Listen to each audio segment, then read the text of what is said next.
Bonjour à tous et bienvenue à l'écoute de ce podcast, Le Cheval des métiers, qui vous est proposé par Equiresources, le service de l'IFCE spécialiste de l'emploi et la formation de la filière équine. Notre objectif ? Vous faire découvrir les métiers de ce secteur qui recrute. Equiresources, c'est plus de 3500 offres diffusées chaque année et 8 conseillers répartis dans toute la France qui vous accompagnent dans votre recrutement, votre orientation ou votre recherche d'informations et assurent un accompagnement personnalisé et gratuit. Dans chaque épisode de ce podcast, un professionnel de la filière vous fera découvrir son métier et vous livrera son expérience ainsi que ses conseils. Bonne écoute à vous. Bonjour Ophélie. Bonjour. L'objectif de ce podcast, comme tous les derniers épisodes, c'est vraiment de présenter des métiers des sports équestres dans leur définition assez large. Et toi, aujourd'hui, donc, tu es LAD, tu es cavalière de galop, d'entraînement. Donc l'objectif, c'est vraiment que tu nous parles de ton métier, que tu nous expliques la formation, comment tu en es arrivée là, etc. Donc d'abord, Ophélie, est-ce que tu pourrais nous parler de ton parcours et nous dire comment, à quel moment tu as décidé de devenir cavalière d'entraînement de galop ? Et en fait, donc en fin de troisième, donc je cherchais mon orientation comme tout collégien, Et grâce à mon collège, on a été au Mondial des métiers à Lyon. Et du coup, j'ai découvert ça parce que j'ai toujours été passionnée des chevaux. Depuis petite, j'ai toujours fait de l'équitation et je voulais absolument travailler dans les chevaux. Et en fait, j'ai vu donc ce stand, donc ça s'appelle la FASEC, et je me suis dit pourquoi pas. Donc en rentrant le soir, j'en ai discuté avec mes parents et tout ça. Et en fait, c'était avant le brevet, donc mois de juillet, en fait, on a dû passer des sélections pour pouvoir être à l'école et fallait l'obtention du brevet. Donc j'ai eu mon brevet, j'ai été sélectionnée à la FASEC, donc du coup j'ai été prise. J'ai commencé par un CAP et après donc j'ai eu l'obtention de mon CAP, je me suis dirigée vers un bac pro que j'ai eu au bout de 2 ans et que du coup à la fin j'ai pu avoir mon embauche et j'étais embauchée en CDI. D'accord. Donc tu as toujours eu l'envie de travailler avec les chevaux. Tu te serais pas vue faire autre chose ? Non, pas du tout. J'adore les chevaux, je suis passionnée par les chevaux et voilà. Est-ce que tu pourrais nous parler un tout petit peu plus en détail de la formation qualifiante, donc de la FASEC ? Comment est-ce qu'elle se déroule ? Qu'est-ce que tu y fais ? Qu'est-ce que tu y apprends ? Comment est dispensée en fait la formation ? Alors en fait, nous c'est en alternance. Par exemple, en CAP, on pouvait avoir 2 semaines d'école et 3 semaines en écurie. Donc au tout début, avant d'être affecté donc chez un patron, on était à l'écurie d'application. Donc en fait, c'est comme une écurie de course, sauf que c'est des chevaux réformés qu'ils ont récupérés dans notre écurie pour pouvoir nous former. Donc c'est là qu'on a tout appris, ça part de là, que ça soit ou dans le trot, dans le galop, pour devenir garçon de voyage et tout ça. Donc ils nous apprennent tout, mais vraiment tout. En fait, c'est toutes les bases, ça vient de l'écurie d'application. Et voilà. D'accord. Donc tu as terminé cette formation qui dure combien de temps ? Alors en tout, j'en ai eu pour 4 ans, donc 2 ans de CAP et 2 ans de bac professionnel. D'accord. Est-ce que tu pourrais nous dire aujourd'hui à quoi ressemble ton métier ? Qu'est-ce que tu fais ? Quel est ton quotidien en fait tout simplement ? Alors mon quotidien on commence généralement à 6h du matin. Donc on fait les box. Une fois les box terminées, on se fait une petite pause café quand même.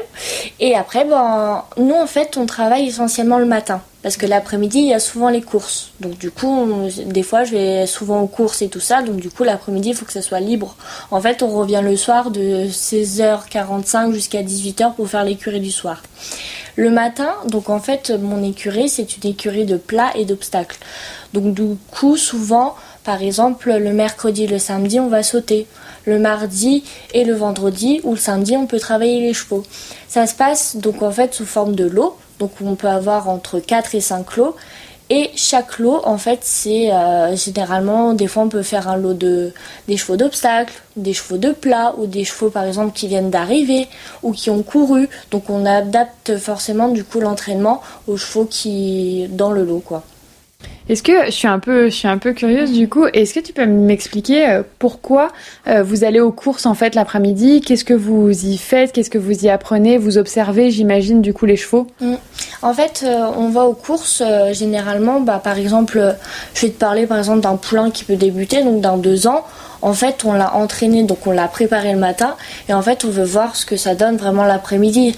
Par exemple, se fier par exemple aux autres chevaux, d'autres écuries, voir si le cheval, il travaille bien, s'il a bien couru, est-ce que ses distances, ça lui va, est-ce qu'il faut un terrain souple, un terrain lourd. Donc, du coup, en fait, on s'adapte, on jauge en fait comment le cheval a couru, et voir pour la prochaine fois que ça soit au mieux, en fait, pour que le cheval puisse gagner et augmenter. Et progresser. Oui, progresser. Ok, je comprends mieux. Est-ce que, du coup, toi, tu es salarié ? Oui. Donc, c'est un métier aujourd'hui qui se pratique en étant salarié ou est-ce qu'on peut être aussi indépendant Eh ben oui, parce qu'on peut avoir en fait, par exemple, on a un couple qui vient le matin en fait, qui n'a pas d'écurie, mais en fait il a eu sa licence d'entraîneur et en fait il vient s'entraîner avec ses chevaux, il a ses chevaux chez lui et il vient s'entraîner en fait sur le centre d'entraînement. Il y a même des chevaux, des fois souvent le midi quand on a terminé notre matinée, il y a même des chevaux d'endurance qui viennent s'entraîner et tout ça. D'accord, ok.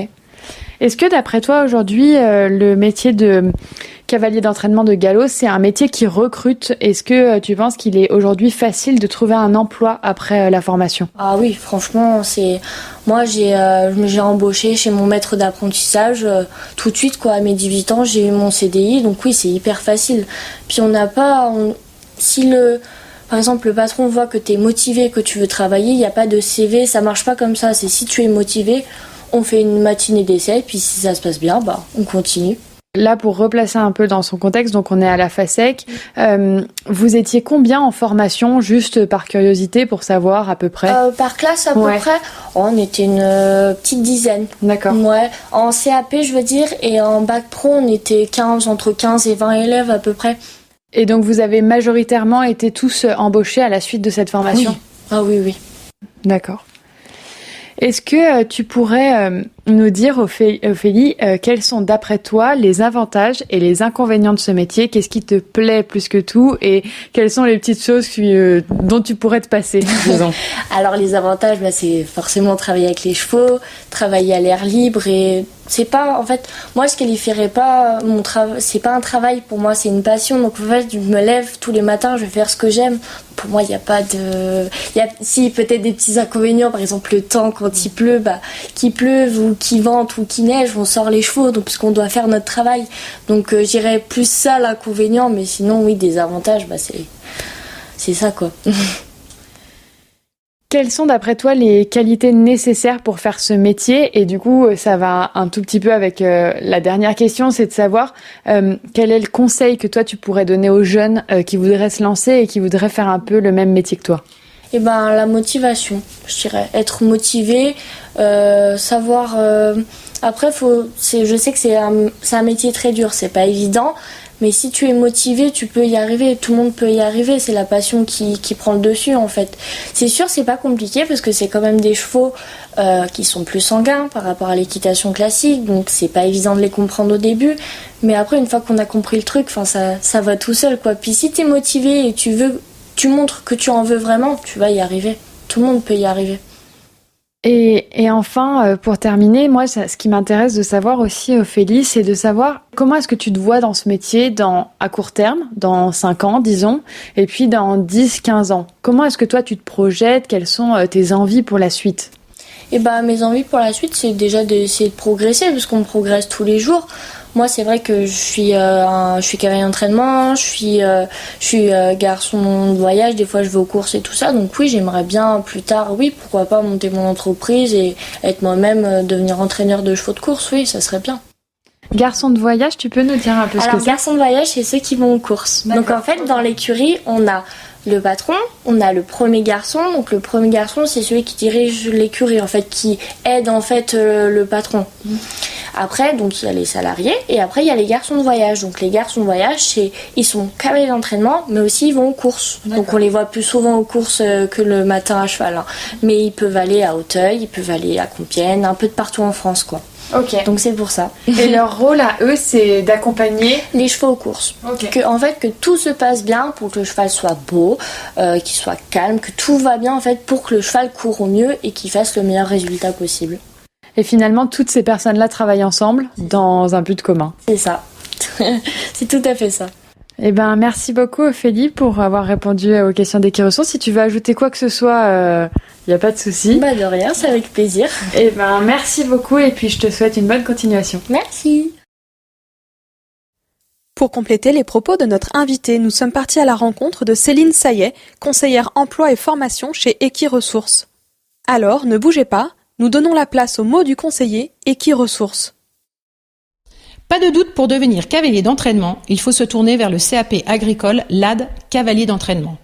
Proposée majoritairement par l'école des courses hippiques et certaines MFR, cette formation porte sur l'entraînement spécifique du cheval de course et permet, grâce à l'apprentissage, de gagner en expérience et en compétences chez un entraîneur. On attend d'un futur cavalier d'entraînement une excellente condition physique et de ne pas avoir peur des sensations fortes. Idéalement, le cavalier d'entraînement devra avoir un bon niveau à cheval et une petite corpulence. Il faudra également être matinal et supporter le travail en extérieur par tous les temps. Ce métier recrute. En moyenne, ces 3 dernières années, Equiresources a publié plus de 230 postes de cavaliers d'entraînement par an. Une convention collective régit les conditions d'embauche des établissements d'entraînement de chevaux de course de galop et fixe le salaire entre 1 574 et 2 000 € bruts mensuels. Le cavalier peut également percevoir une prime égale à 1% des gains d'écurie. Fort de son expérience, le cavalier d'entraînement pourra devenir garçon de voyage, premier garçon, jockey, mais aussi entraîneur. Pour en savoir plus, vous pouvez consulter la fiche métier cavalier d'entraînement sur equiresources.fr ou sur equipedia.ifce.fr. N'hésitez pas à contacter les conseillers d'Equiresources pour vous accompagner dans votre orientation. Cet épisode vous a été présenté par Equiresources, service de l'IFCE. Nous tenons à remercier notre invité du jour ainsi que tous les partenaires d'Equiresources, la région Normandie, le pôle Hippolia, le pôle emploi, la FASEC, la PECITA et le Conseil des chevaux de Normandie. Le cheval, des métiers, une production Éclat Agency.